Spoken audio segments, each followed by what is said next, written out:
Bom, meus amigos, meus irmãos e amigos que estão conhecendo a Igreja de Jesus Cristo, dos Santos dos Últimos Dias, hoje, neste vídeo, eu gostaria de falar a respeito do presidente Wilford Woodruff e a época em que ele viveu clandestinamente como presidente da Igreja de Jesus Cristo dos Santos dos Últimos Dias. Vamos lá, vamos entender um pouco esse período turbulento da Igreja. Durante a época da clandestinidade, entre aspas, Wilford Woodruff, presidente do Quórum dos 12 Apóstolos, porque ele era o presidente do Quórum dos 12 Apóstolos, ele viveu exilado em St. George e arredores. Amigos que moravam na região protegeram-no dos delegados que o procuravam.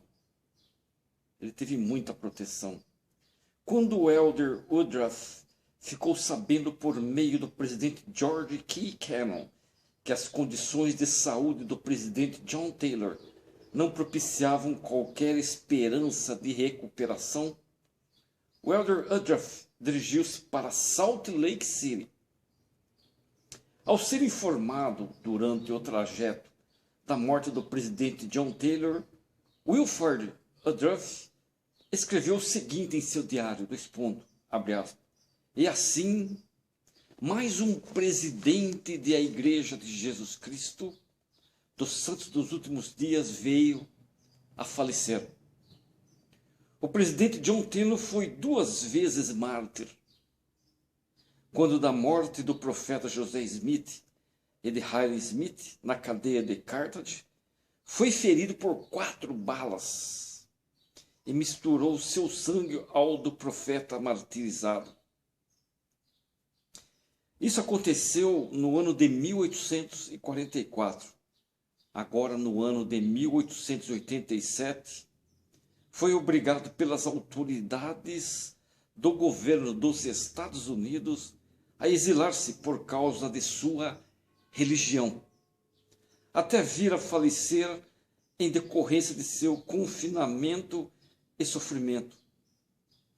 O presidente John Taylor morreu hoje, às 7:55, colocando sobre meus ombros, porque ele era o presidente do Quórum dos 12 Apóstolos, a responsabilidade de cuidar da Igreja de Jesus Cristo dos Santos dos Últimos Dias. Como presidente da Igreja, ou presidente dos 12 Apóstolos, sendo a autoridade presidente da Igreja na ausência da primeira presidência. Vejo-me em situação muito estranha, pois este é um cargo que nunca almejei. Olha a sinceridade do presidente Woodruff.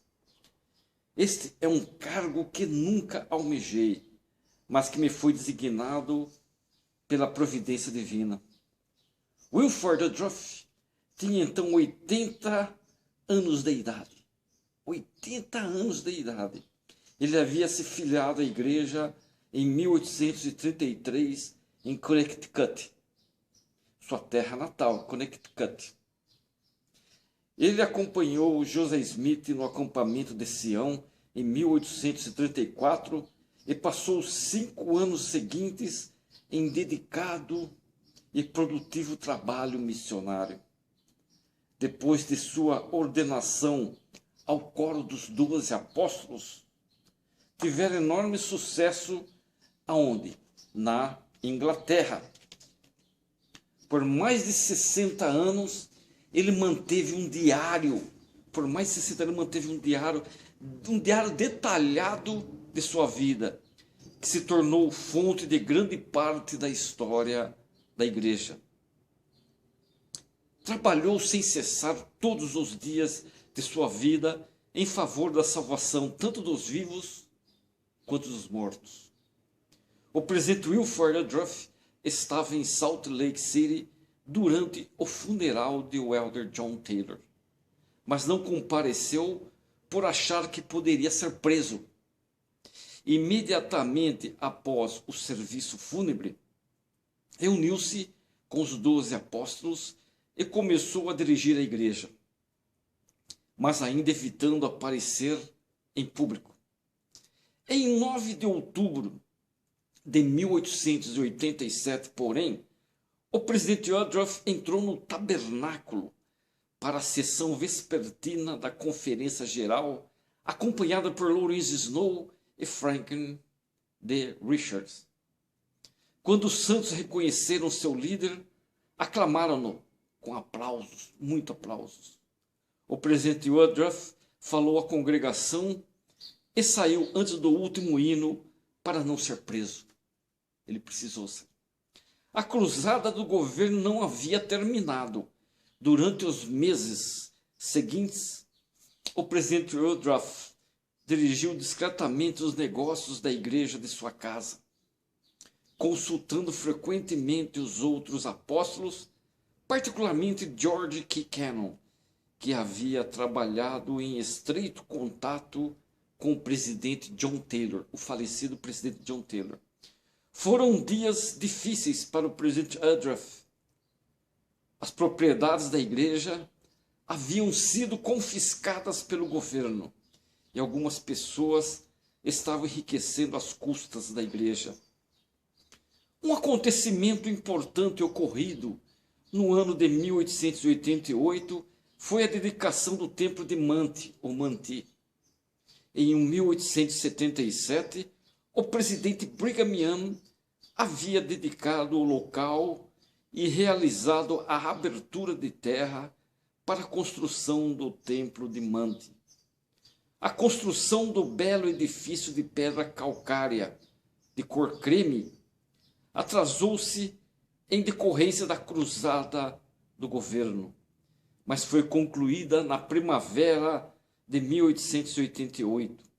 O presidente Wilford Woodruff comentou que aquele era, abre aspas, o templo mais belo e o edifício mais bem acabado e caro que os santos dos últimos dias haviam construído desde a organização da igreja. Fecha aspas, ponto. Os líderes da igreja reuniram-se no novo templo em 17 de maio de 1888 para uma dedicação não aberta ao público, na qual Wilford Woodruff proferiu a oração dedicatória. Mais tarde, naquele mesmo dia, ele escreveu em seu diário, abre aspas, senti que devia agradecer a Deus por estar vivo na terra, para ter novamente o privilégio de dedicar outro templo nas montanhas rochosas para o Deus Altíssimo. E ora a Deus, meu Pai eterno, que Ele, Deus, o Pai Celestial, proteja o templo de Manti, ou Manti, e todos os outros templos que construímos para seu nome, seu santo nome, a fim de que nenhum deles jamais venha cair na mão dos gentios, nossos inimigos, para serem por eles profanados. Fecha aspas, ponto. Lawrence Snow dirigiu a cerimônia de dedicação realizada no dia 21 a 23 de maio, lendo a oração que havia sido proferida pela primeira vez pelo presidente Wilford Woodruff. Daniel H. Wells foi designado como o primeiro presidente do templo de Manti, ou Manti, Utah. 2 anos após a morte de John Taylor, a primeira presidência foi novamente reorganizada.